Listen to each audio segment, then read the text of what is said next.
waiting for something else that's outside of you to give you permission to be a certain way, to feel a certain way, is not only futile, but actually really detrimental to your growth, because you're always going to be worried about it disappearing. If you thought of it as a person, you're always going to be worried about it disappearing. And if you get your sense of self, your sense of worth, your sense of identity from something else or someone else, you're always going to be worried that it's going to disappear.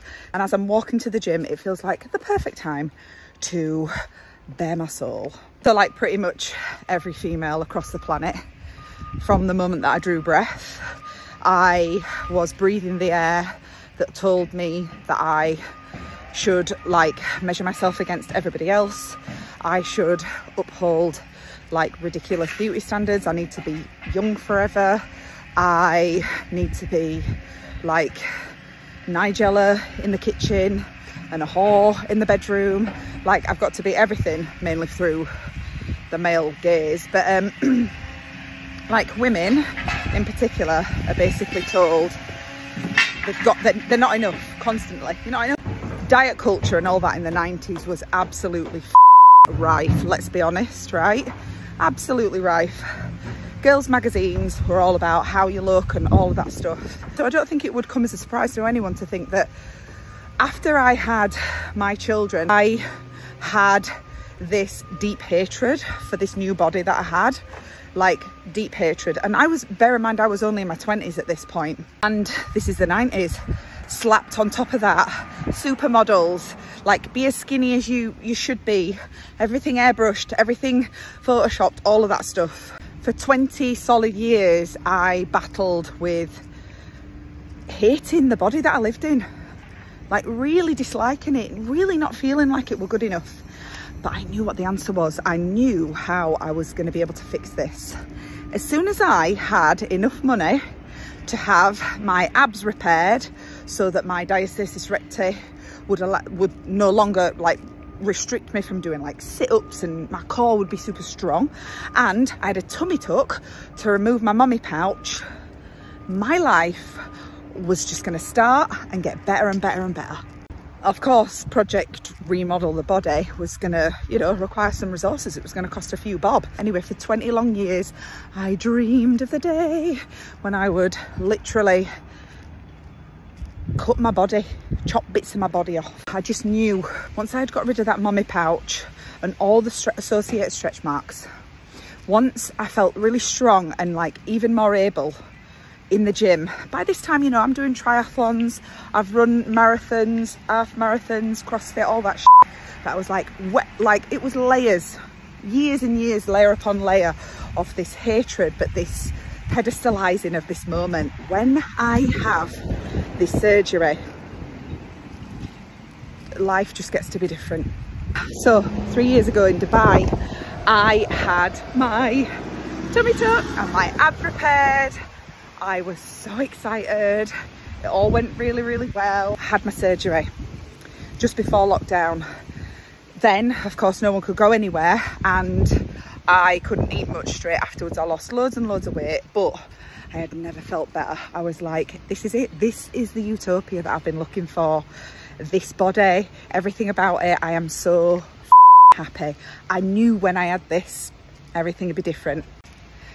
I got my home workout app on. I literally was getting my six-pack. It was amazing. It was all going really, really well until must have been a maximum of 5 months, 6 maximum. It could have been less. And I was in the gym and there was a personal trainer in there who was a complete fucking lech and a total I'm not even going to say it, but anyway, yeah, not a nice guy. And he made one comment about my body, about where I was carrying fat. I'd never been leaner, I'd never been stronger, I'd never felt more at home in my body. And he made one comment about my love handles basically, and I was destroyed.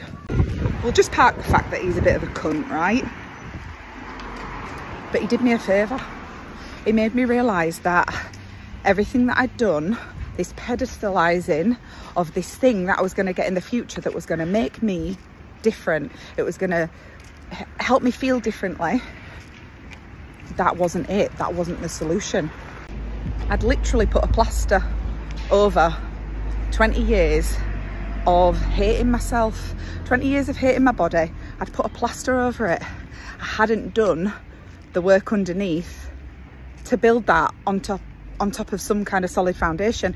I'm not saying that people shouldn't have surgery. That's not what this is about. But thinking that something outside of you, like in my particular instance, a treatment, a surgery, thinking that you're going to feel better about yourself if you have more clients, more money, different things. Until you address the root cause, you will never, ever feel enough, and it will be broken in the blink of an eye.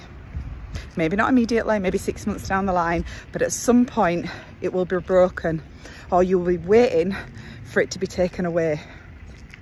This is why, as well as the structural, foundational plans and strategies that are required around your business are important, but understanding you in relation to it and the things that are holding you back, for me personally, I believe are even more important.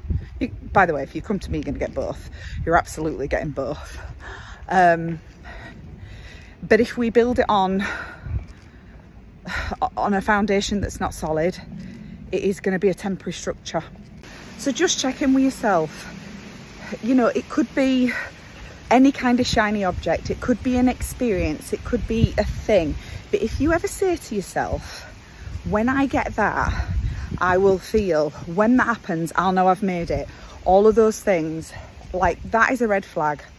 Check yourself, because you need to source that from within. Otherwise you will literally just be slapping plasters over the top of it and then worrying when the adhesive bit on the plaster is going to stop working. So that's what I want to share with you. Let me know if it resonates. Right, I'm off into the gym, not because I need to look a certain way, not because I want to weigh a certain amount or even feel certain things other than healthy. I'm doing it because I just want to feel alive. I want to live a long and healthy life, and I know that taking care of this vehicle that I am mooching around in is also taking care of my business. But I check myself. Why am I here? What am I doing it for? What am I hoping to get? I don't come if I think it's because I should. I come because I want to, and because I'm already enough, even if I don't even fucking step foot in the place. All right, darlings, lots of love.